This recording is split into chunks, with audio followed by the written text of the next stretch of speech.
fellow YouTubers. Just thought I'd show you what arrived today in the post. I ordered it last month from Bacchus, a 6mm army. Those of you who follow my channel know that I've created quite a large 28mm English Civil War army, which I've been great fun with on the War Games table, which is 8 foot by 3 foot. Problem is, you can only get so many units on. 28mm English Civil War foot unit has a frontage of about 12 inches, 30 centimetres, so you're limited to the number of units you can get on. And it's only ever really going to be a skirmish game. So I've been milling around and humming and hawing, and I've been looking at 6mm and decided to take the plunge.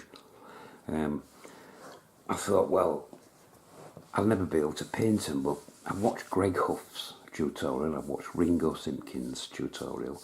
Both make it look really easy. I mean, you're concentrating on the unit, not the individual figure. They're just too small. And from the distance you see them at, all you just see is a bit of colour, you don't see the everything. So I took the plunge and I went for the American Civil War because it offers so much.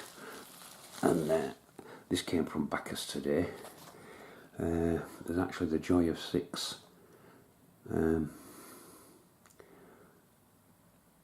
convention on July the 19th, and it's in Sheffield, so it's only an hour and a half away for me by train, but it is a Sunday, which we'll have to see. Wouldn't mind going to that though. What did I order? Well, I got the standard army, the box set of the American Civil War. I got the flags. Some of the flags come with it, but I got extra flags. I got some state flags as well for both the Union and the Confederates. So plenty of flags there. They send you a painting guide. Well, to be honest, this would go well with the 28mm. To be honest, man, I'm not going to be putting this level of detail on. Those waves there. I'm not going to be putting this level of detail on. But also the bases there, you can see. I think it's 28 figures or 24 figures plus 4 skirmishes on a base there. And you've got a couple of cannon. They're on smaller bases and command. So, and you've got another one for the Union, which is much the same. So excellent painting guides, but more detail than I'm going to need. But still, there's some colours there what I can use. As for what actually came in the set, well, I will get these in place so you can see them better. But this is the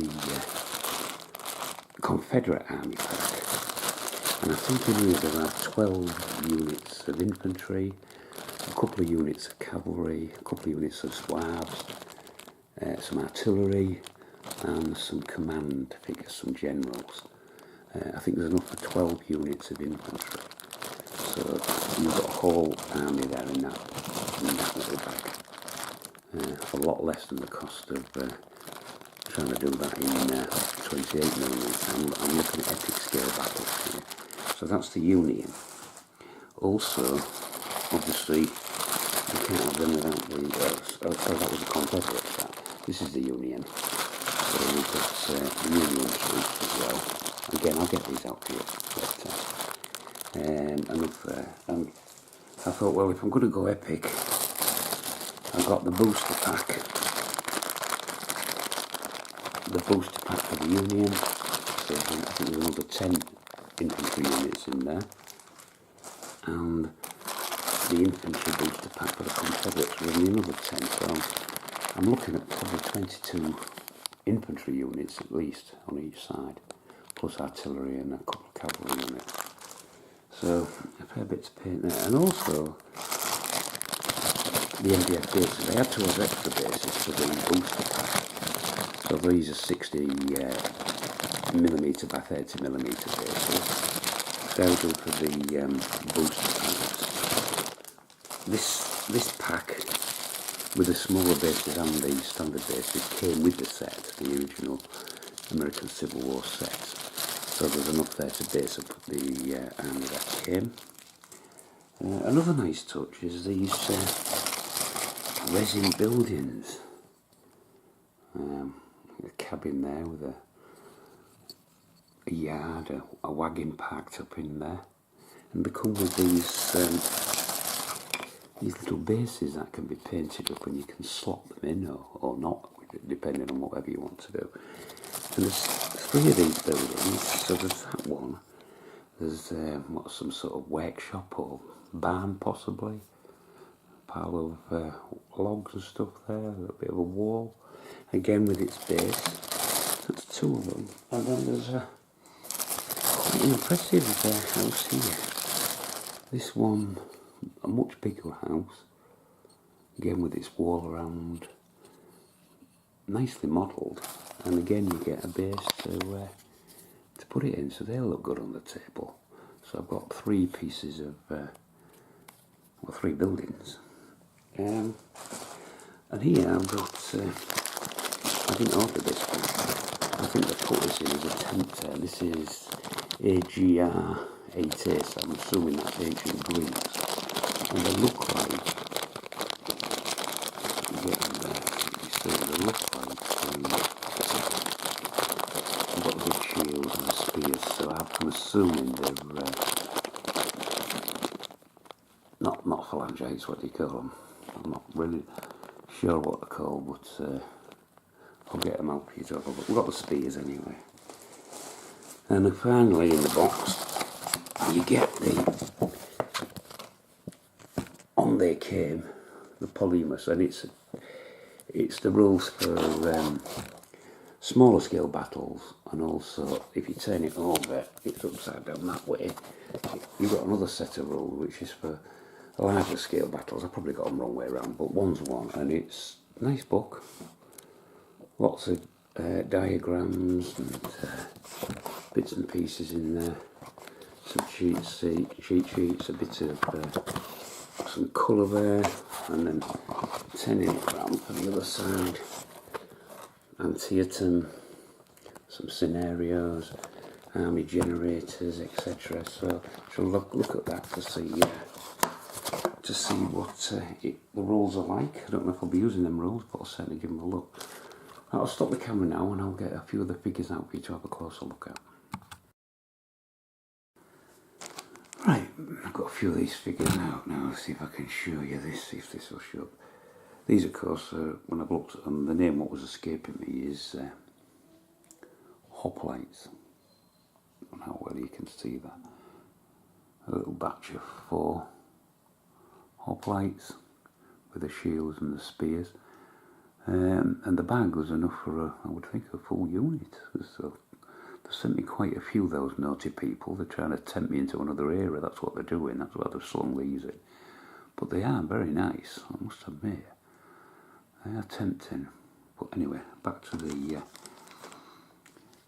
this is the Confederate set. And this is Skirmishes.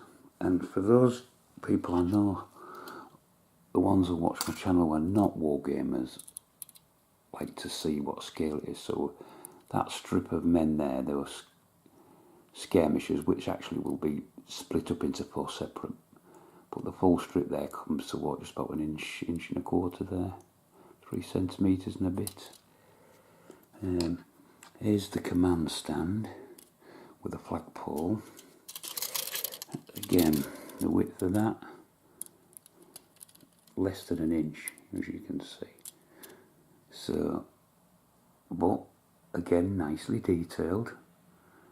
Again, this is the Confederate side. I haven't got the Union side out. I think I can dispense with my tape measure now. And then the standard rank and file with the slouch hats as opposed to the Union kepis. So, yep.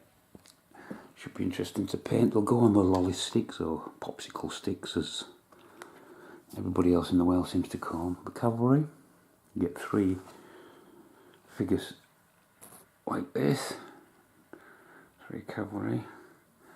They also, you get Cavalry Dismounted, which obviously if you was fighting Gettysburg the first day, Buford's cavalry held off the rebels on the first day Gettysburg until the Union infantry moved up. And a nice touch as well for the dismounted cavalry is a horse holder with some mounts. So that's the cavalry. We've got the commanders, the generals. You get 3 to a sprue. You get quite a few sprues of these. So the generals, quite nicely detailed, amazing for the size of them. Look at this for a tiny piece of artillery. And of course, artillery crew. Oh, what was on there? You can see it's excellent detail. I'm really impressed. And I can't see a lot of flash, which is good. And the final unit you get is the Zouaves. There's the command stand, you know, the baggy trousers and the fancy jackets they have. Mind you, with my painting skills, I won't be that fancy. Well, that's the command sprue, and the rank and file, and the skirmishes. I'll show you them. There's the rank and file, and the skirmishes. So I've got a fair bit to do, haven't I?